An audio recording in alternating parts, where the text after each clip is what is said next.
Assalamualaikum warahmatullahi wabarakatuh. Pada kesempatan ini dalam suasana yang penuh keprihatinan karena ada permasalahan COVID-19, maka saya selaku dosen asas-asas hukum pidana di Fakultas Hukum Universitas Bhayangkara akan memberikan bahasan kuliah di samping melalui online antara lain via Zoom dan atau aplikasi-aplikasi lain. Saya juga mencoba merekam beberapa pembahasan mengenai mata kuliah yang mungkin tidak akan memakan durasi yang cukup panjang. Yang paling penting dapat dipahami oleh para mahasiswa, saya khususnya. Sebelum membahas mengenai mata kuliah asas-asas hukum pidana, terlebih dahulu tentunya kita masuk kepada materi yang awal, yaitu berkaitan mengenai pengertian daripada hukum pidana. Pengertian mengenai atau definisi mengenai hukum pidana ini tidak ada satu definisi atau pengertian yang baku. Definisi atau pengertian mengenai hukum pidana itu merupakan karya teoritis dari para ahli hukum pidana untuk memberikan atau memudahkan pemahaman bagi orang yang ingin mempelajari hukum pidana. Pengertian dari hukum pidana saya coba akan ambil sejak pengertiannya dari sisi yang lebih luas, atau disebut juga pengertian hukum pidana secara luas, yaitu bagian dari keseluruhan hukum yang berlaku di suatu negara yang berdaulat, yang mengadakan dasar-dasar untuk yang pertama menentukan perbuatan-perbuatan mana yang dilarang, perbuatan-perbuatan mana yang tidak boleh, yang disertai dengan ancaman pidana bagi yang melakukan perbuatan yang dilarang tersebut. Ini yang pertama. Yang kedua, menentukan kapan dan dalam hal apa mereka yang telah melakukan larangan-larangan atau melanggar larangan-larangan tersebut dapat dikenakan atau dijatuhi pidana. Yang ketiga, untuk menentukan dengan cara bagaimana pengenaan pidana itu dapat dilaksanakan apabila ada orang yang melakukan pelanggaran terhadap adanya larangan tersebut. Jadi secara sistematis ada 3 hal terkait dengan pengertian hukum pidana ini, yaitu jika diringkas adalah pengaturan hukum yang berlaku di suatu negara yang berdaulat yang terkait dengan masalah 3 hal. Yang pertama berkaitan mengenai perbuatan yang dilarang, yang kedua mengenai kapan atau pertanggungjawaban pidana, yang ketiga berkaitan mengenai cara untuk menentukan atau memberikan sanksi pidana bagi orang yang melanggar larangan tersebut. Atau lebih singkatnya disebut, kalau yang pertama dan kedua tadi adalah hukum pidana materi. Sementara yang ketiga, cara untuk menentukan pengenaan pidana bagi orang yang melanggar larangan tadi itu disebut dengan hukum pidana formil. Terkait dengan tindak pidana dalam bahasa lain itu ada disebut juga dengan delik, disebut juga dengan perbuatan pidana, disebut juga dengan peristiwa pidana, atau juga disebut dengan dalam bahasa Inggris itu criminal act, atau disebut juga dengan dalam hukum Islam itu disebut dengan jinayah. Jadi ketika ada perkataan perbuatan pidana, tindak pidana, delik, peristiwa pidana, jinayah atau criminal act dapat dipahami sebagai satu kesatuan arti perbuatan pidana atau tindak pidana. Tindak pidana itu sendiri terbagi dari beberapa jenis atau terdiri, orang seringkali mengklasifikasikannya dengan beberapa jenis golongan. Jadi seringkali untuk memberikan pemahaman, untuk mendapatkan pemahaman harus ada perbedaan antara 2 hal, misalnya antara siang atau malam. Untuk menjelaskan jelasnya siang itu ya lawannya adalah malam, seperti itu, ada laki-laki ada perempuan. Maka untuk memudahkan pemahaman mengenai tindak pidana, berikut jenis atau penggolongannya, saya akan coba memberikan definisi-definisi tindak pidana sesuai dengan jenisnya itu dengan 2 perbedaan. Yang pertama dikenal dengan delik formil dan delik material. Kalau delik formil ini yang dititik beratkan adalah adanya sebab perbuatan.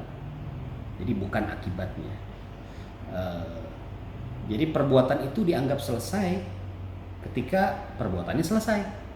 Dia tidak mengharapkan adanya akibat dari perbuatan itu. Contohnya adalah misalnya dalam pasal 169 KUHP mengenai penghasutan. Dia tidak memerlukan akibat daripada penghasutan ini, orang yang dihasut itu dirugikan atau tidak. Demikian juga selanjutnya di dalam pasal 362 mengenai pencurian. Sepanjang unsur-unsur dari pasal 362 ini terpenuhi, maka orang yang dicuri itu atau korban pencurian tidak dibutuhkan kerugian. Artinya delik ini disebut dengan delik formal atau delik formal. Lawannya adalah delik material. Jadi delik material justru yang dititik beratkan adalah akibatnya, bukan sebabnya.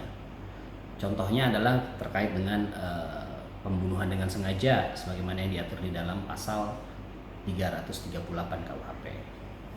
Artinya akibat dari perbuatannya harus adanya hilangnya nyawa orang lain, ya.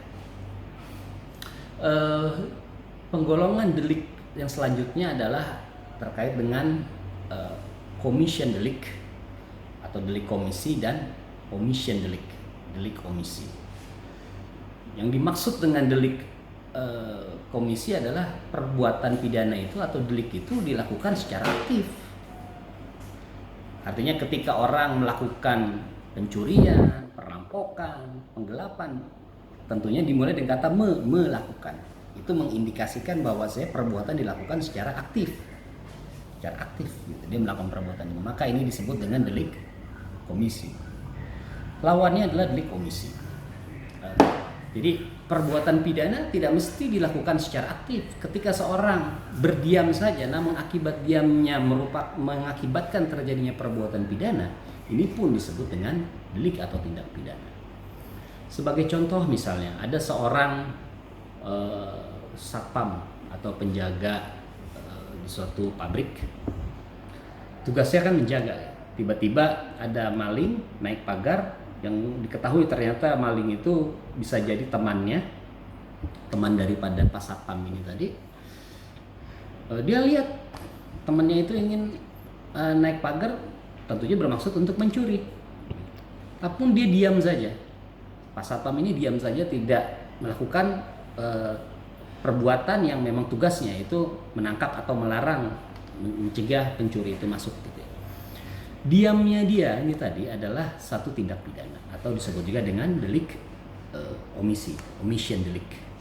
Jadi tadi ada delik komisi. Jadi komisi itu delik yang dilakukan dengan melakukan perbuatan secara aktif, sementara delik komisi adalah satu delik atau tindak pidana yang dilakukan tidak secara aktif atau secara pasif. Yang selanjutnya terkait dengan delik dolus dan delik culpa. Kalau dolus itu kesengajaan, culpa itu kealpaan. Jadi ada satu tindak pidana yang dilakukan dengan sengaja, ada juga orang tidak bermaksud melakukan tindak pidana, tapi karena kealpaannya terjadi perbuatan pidana. Saya tidak akan menjelaskan secara lebih detail mengenai ini, mungkin nanti dalam pembahasan selanjutnya akan saya akan jelaskan. Pada dasarnya delik dolus atau delik dengan kesengajaan ini misalnya dalam pasal 338 mengenai pembunuhan dengan sengaja.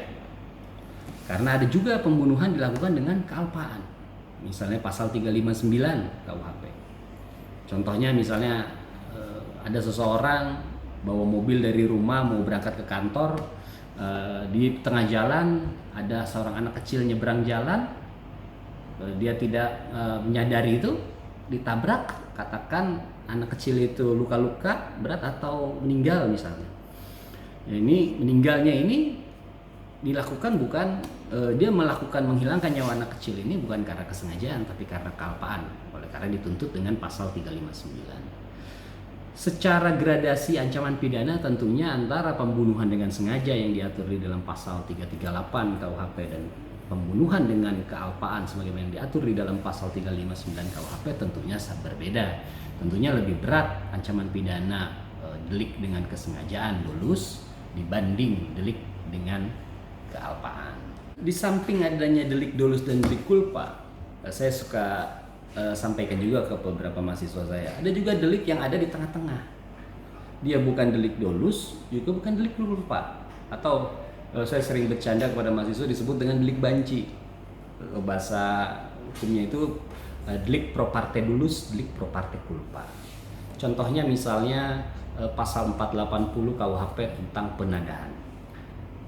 Jadi dari perspektif penegak hukum, contohnya polisi atau penuntut umum, tentunya akan mengancam seseorang yang melakukan perbuatan pidana penadahan ini dengan delik kesengajaan.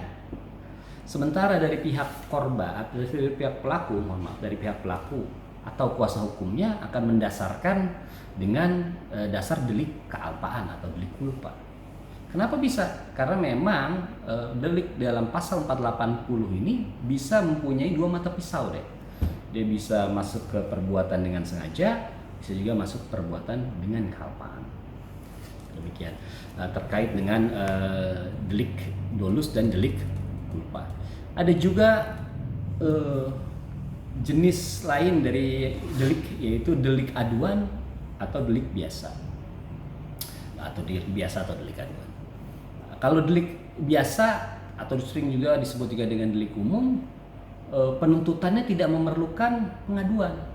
Jadi ketika penegak hukum, katakan saja polisi atau penyidik, menemukan terjadinya suatu tindak pidana, misalnya ada terjadi kasus perampokan, dia tidak menunggu laporan dari korbannya dulu, karena delik ini adalah delik biasa, bukan delik aduan.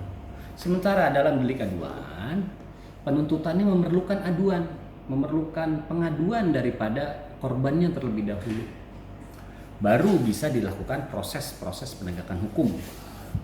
Misalnya dalam hal ini adalah pasal 284 mengenai perzinahan. Jadi kalau korbannya tidak mengadu, namun penegak hukum yang melakukan proses hukum, ini tidak bisa. Nanti di dalam proses hukum acara pidananya bisa saja dilakukan eksepsi yang mengakibatkan tidak dapat dilanjutkan perkara ini. Karena itu tadi syarat utama dari delik aduan harus adanya aduan. Kalau tidak ada aduan maka tidak boleh dilakukan proses hukum. Demikian saya rasa cukup untuk pembahasan pada kesempatan kali ini terkait dengan pengertian hukum pidana maupun pengertian tindak pidana di dalam materi asas-asas hukum pidana. Saya berharap apa yang saya sampaikan ini dapat memberikan manfaat bagi saudara-saudara sekalian. Kita akan bertemu pada kesempatan dan pembahasan berikutnya. Terima kasih. Assalamualaikum warahmatullahi wabarakatuh.